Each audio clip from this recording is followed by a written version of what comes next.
CBSE class 9th के history book से आज हम लोग चैप्टर नंबर 3 करने जा रहे हैं। इस चैप्टर का नाम है Nazism and the rise of Hitler. इसका हिंदी अर्थ हुआ नाजीवाद और हिटलर का उदय।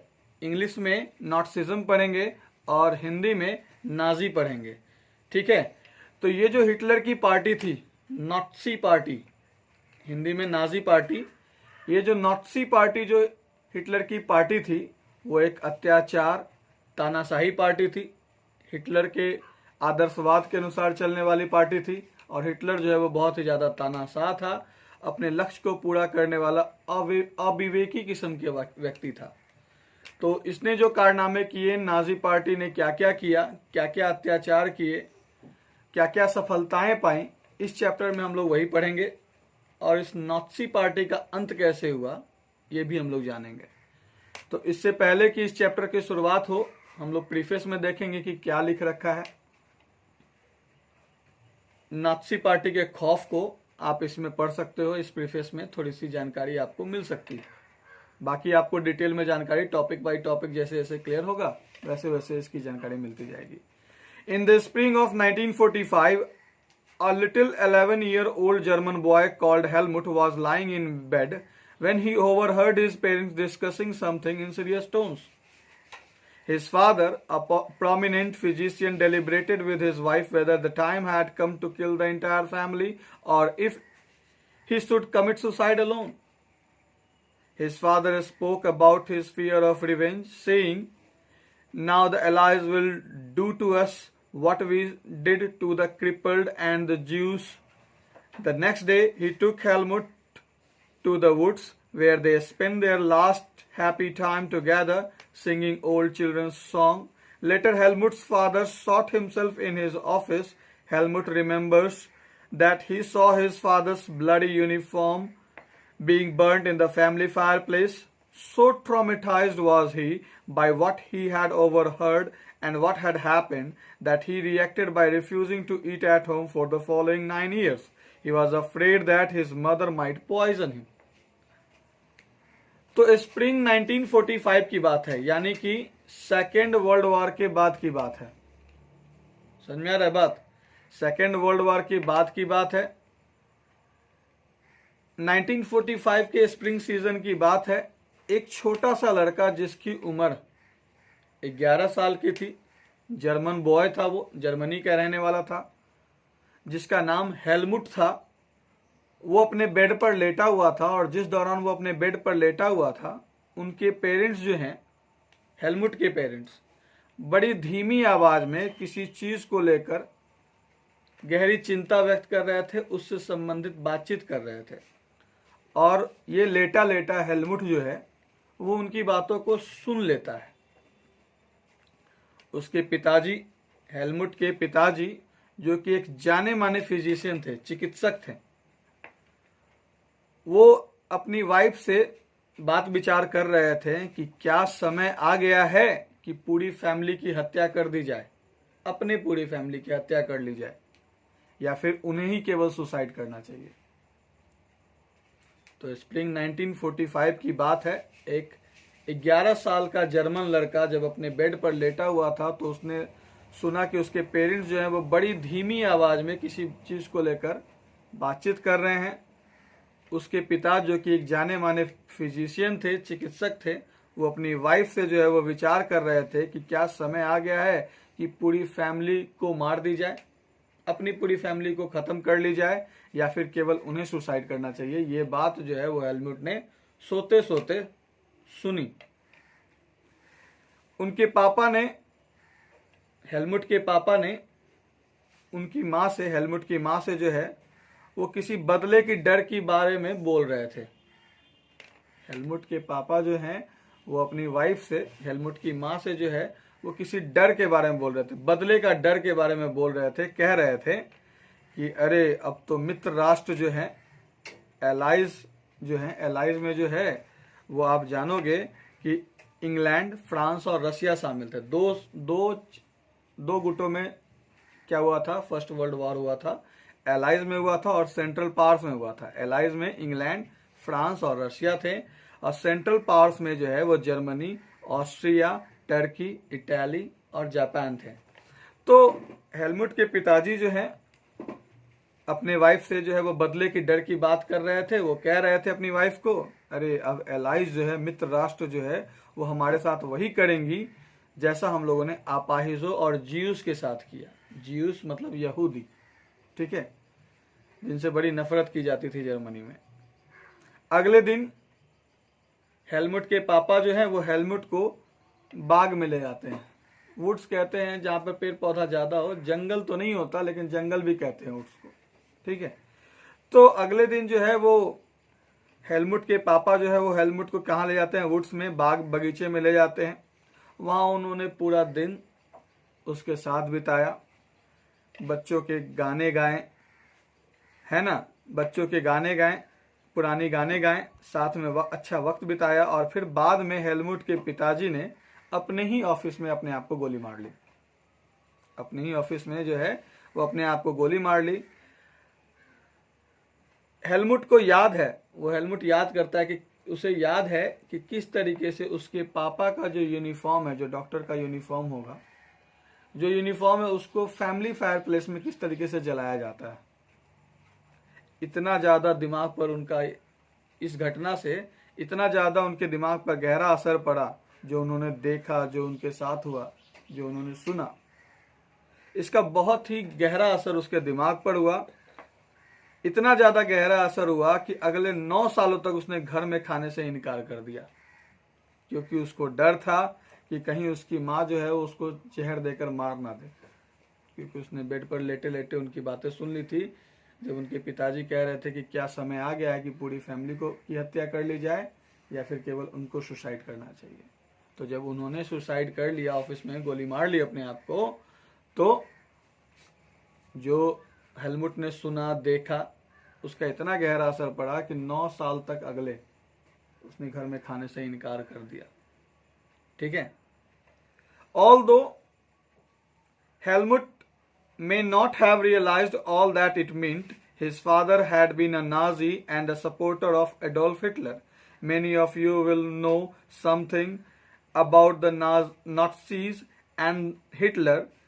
You probably know of Hitler's determination to make Germany into a mighty power and his ambition of conquering all the Europe. You may have heard that he killed Jews, but Nazism was not one or two isolated acts. It was a system, a structure of ideas about the world and politics. Let us try and understand what Nazism was all about. Let us see why Helmut's father killed himself and what the basis of his fear was. हालांकि Helmut को जो है ये वो समझ ना सका कि उसके पिता के हत्या करने के, अपने खुद को मारने के पीछे, उसके पिता के सुसाइड करने के पीछे उनके इस डर के वजह जो है वो क्या थी। वो हेलमुट इस बात को रियलाइज नहीं कर सका कि हकीकत क्या थी, इन सब के पीछे कारण क्या था जो उसके पिताजी ने सुसाइड कर लिया। दरअसल उसके पिताजी जो हैं वो एक नाजी थे, नाजी पार्टी के क्या थे, समर्थक थे। एडोल्फ हिटलर के क्या थे, वो समर्थक थे। आप जानते होगे कुछ तो नाजी के बारे में और हिटलर के बारे में जानते होगे, नहीं जानते हो तो इस चैप्टर में जानोगे कि किस तरीके से हिटलर का जो डिटर्मिनेशन था, हिटलर की दृढ़ इच्छा थी कि वो जर्मनी को एक ताकतवर देश बनाए। उसका एम्बिशन था कि पूरे यूरोप पर क्या करे, वो जीत हासिल कर ले। हिटलर का क्या एम था कि उसे अपने देश को पावरफुल बनाना था, और वो अपने देश को जो है वो सबसे पावरफुल तो बनाना ही चाहता था, और पूरे यूरोप पर क्या करना चाहता था, एडोल्फ हिटलर कब्जा करना चाहता था। आपने सुना होगा कि उसने ज्यूस की हत्या करी। ज्यूस यहूदी को कहते हैं। तो आपने सुना होगा कि एडोल्फ हिटलर ने क्या करी, यहूदियों की हत्या करी और करवाई। लेकिन नाटसिज्म जो था, जो हिटलर की पार्टी थी, वो इसी तरह इक्का दुक्का घटनाओं का नाम नहीं था। और भी कई सारे कारनामे हुए नाटसी पार्टी के अंतर्गत। एडोल्फ हिटलर के नेतृत्व में नाटसी पार्टी ने बहुत सारे कारनामे किए। तो केवल यहूदियों को मारना ही एकलौता काम नहीं था, बहुत सारी घटनाओं को अंजाम देने का काम नाटसी पार्टी ने किया। नाजी पार्टी किसी इक्का दुक्का घटनाओं का नाम भी नहीं था। नाजी पार्टी एक सिस्टम थी। नाजीवाद जो था एक सिस्टम था, a structure of ideas about the world and politics. दुनिया और इसकी राजनीति के बारे में विचार था ये। नाटसिज्म क्या था? नाटसिज्म इक्का दुक्का घटनाओं का नाम नहीं था, ये एक प्रणाली थी, एक सिस्टम था, एक संरचना थी, विचारों की संरचना थी। किस चीज के बारे में? वर्ल्ड और पॉलिटिक्स के बारे में विचारों की क्या थी? एक संरचना थी, स्ट्रक्चर था। नाजी पार्टी का नाम एक तरह से समझ लो। नाजी पार्टी का अर्थ क्या हुआ? यहूदियों को मारने का काम एक लौता इक्का दुक्का काम नहीं था नाजी पार्टी का, और भी कई सारे कारनामे किए उसने। तो चलिए हम लोग समझेंगे कि नाजी पार्टी जो है, नाटसिज्म जो है वो क्या था।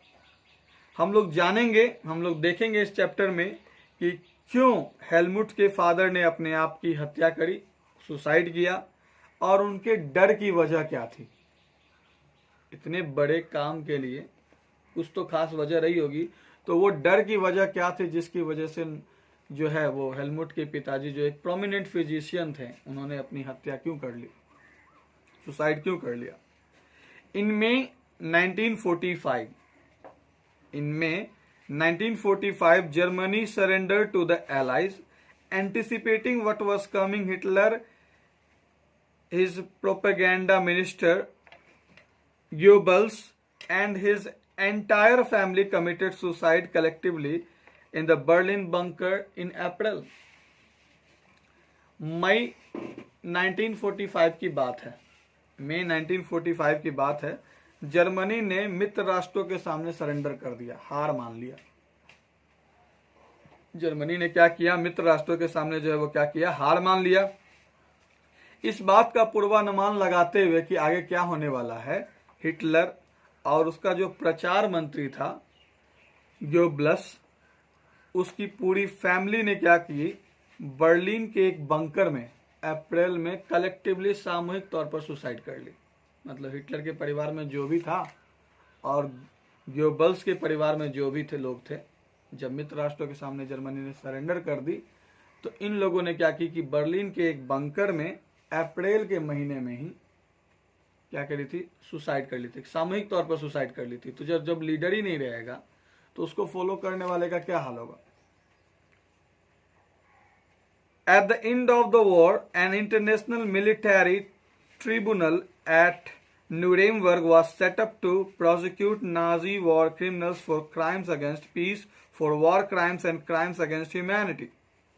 Germany's conduct during the war, especially those actions which came to be called crimes against humanity, raised serious moral and ethical questions and invited worldwide condemnation. What were these acts? तो मई 1945 की बात है। जर्मनी ने मित्र राष्ट्रों के पास क्या किया? अपनी हार मान ली, है ना, सरेंडर कर दिया, समर्पण कर दिया। इस बात का अंदाज लगाते हुए कि आगे क्या होने जा रहा है।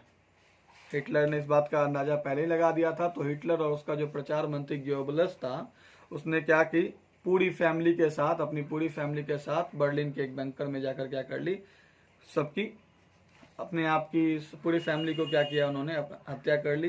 पूरी फैमिली का नामो निशान इस दुनिया के से मिटा लिया। तो ऐसा क्यों हुआ था? वॉर के अंत में जो है वो क्या हुई थी कि एक मिलिट्री ट्रिब्यूनल जो है वो न्यूरेमबर्ग में स्थापित करी गई थी। Military tribunal, international military tribunal का मतलब हो गया कि अंतरराष्ट्रीय मिलिट्री अदालत न्यूरेमबर्ग में स्थापित हुई थी। दरअसल ये इसकी स्थापना जो है, इंटरनेशनल मिलिट्री ट्रिब्यूनल की स्थापना न्यूरेमबर्ग में इसलिए हुई थी ताकि नाजी के जो लोग हैं, नाजी पार्टी के जो लोग हैं, जो लोग भी, जिन लोगों ने भी क्राइम किया उस पर मुकदमा चलाया जा सके, उन्हें सजा दी जा सके। समझ में आया?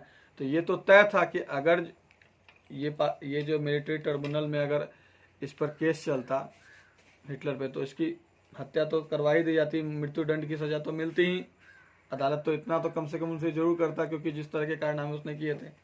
तो इसी बात का पूरा पूर्वानुमान लगाते हुए हिटलर ने और गोबल्स ने क्या किया कि आखिर मरना ही है, अदालत मारे, इससे अच्छा खुद को ही मार लो। ठीक है। तो युद्ध के बाद क्या हुआ था? युद्ध के बाद, at the end of the war. पहले सेकेंड वर्ल्ड वॉर के बाद की बात चर्चा चल रही है, आगे टॉपिक में आप फर्स्ट वर्ल्ड वॉर से शुरू ही करोगे।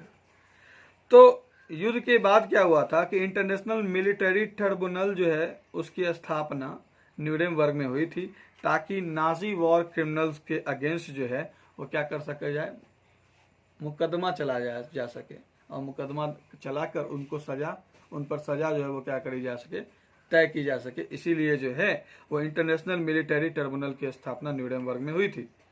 इसमें जो है नाजी वॉर क्रिमिनल्स जो थे, नाजिज्म को फॉलो करने वाले जो लोग थे हिटलर के नेतृत्व में, जैसा हिटलर ऑर्डर देता गया करते गए, तो उन्होंने सोचा नहीं कि वो क्या कर रहे हैं। तो जो क्राइम उन्होंने पीस के अगेंस्ट किया था, जिस तरह का क्राइम, जिस तरह का अपराध उन्होंने शांति भंग करने के लिए किया था, है ना, मानवता के विरुद्ध किया था, अपराधों और कुछ अपराधों के लिए जो है वो इस पर क्या होना था, युद्ध करने के लिए जो लोग भी जिम्मेदार थे, एडोल्फ हिटलर के नेतृत्व में जो लोग भी जिम्मेदार थे, शांति भंग करने के लिए, मानवता का विनाश करने के लिए जो लोग भी जिम्मेदार थे, उन पर जो है वो इंटरनेशनल मिलिट्री ट्रिब्यूनल द्वारा जो है, जिसकी स्थापना न्यूरेमबर्ग में हुई, उन पर मुकदमा चलाया गया, है ना। उन पर क्या किया गया, मुकदमा चलाया गया। युद्ध के दौरान जर्मनी में खास तौर पर, युद्ध के दौरान जर्मनी के व्यवहार, खास तौर पर इंसानियत के खिलाफ किए गए अपराधों की वजह से जो गंभीर नैतिक सवाल हुए, जो मोरल क्वेश्चंस उठे, जिस तरह का कारनामा एडोल्फ हिटलर के नेतृत्व में नाजी पार्टी के लोगों ने किया, मतलब बिना नैतिक विचार किए हुए, इसी वजह से जो है वो वर्ल्ड वाइड अटेंशन मिला। किसको, नाजिज्म पार्टी को, नाजी पार्टी को और हिटलर को जो वर्ल्ड वाइड क्या मिला, अटेंशन मिला। तो व्हाट वर दीज एक्ट्स, तो ये एक्ट्स क्या था, आखिर इतना बड़ा कदम जो है वो न्यूरेमबर्ग में जो है उठाया गया, अदालत स्थापित करी गई, लोगों को सजा दी गई, हिटलर अपने कारनामे के डर की वजह से वो और उसका मंत्री खुद सुसाइड कर लिया, कलेक्टिवली पूरे फैमिली के साथ। तो आखिर वो एक्ट्स क्या था, वो एक्ट्स क्या था जिसकी वजह से ये दिन आना पड़ा, ठीक है, जिसकी वजह से मानवता पर सवाल उठ गया, जिसकी वजह से युद्ध हुआ। तो वो एक्ट क्या था, एडोल्फ हिटलर के नेतृत्व में उसने कौन कौन से काम किए, नाजी पार्टी के लोगों ने कौन कौन से काम किए, हिटलर ने कौन कौन से काम किए, अब हम लोग जानेंगे धीरे धीरे करके, पूरा चैप्टर में ही वही है। Under the shadow of the second world war, Germany had waged a genocide war which resulted in the mass murder of selected groups of innocent civilians of Europe. The number of people killed included 6 million Jews, 200,000 Gypsies, 1 million Polish civilians, 70,000 Germans who were considered mentally and physically disabled, besides innumerable political opponents. तो second world war के साये में, जब second world war चल रहा था, तो second world war के साये में, असर में, छवि में जो कह लो, जर्मनी में जेनोसाइड हुआ था, जेनोसाइड वॉर हुआ था, जनसंहार हुआ था, लोगों की हत्या करी गई थी जर्मनी में।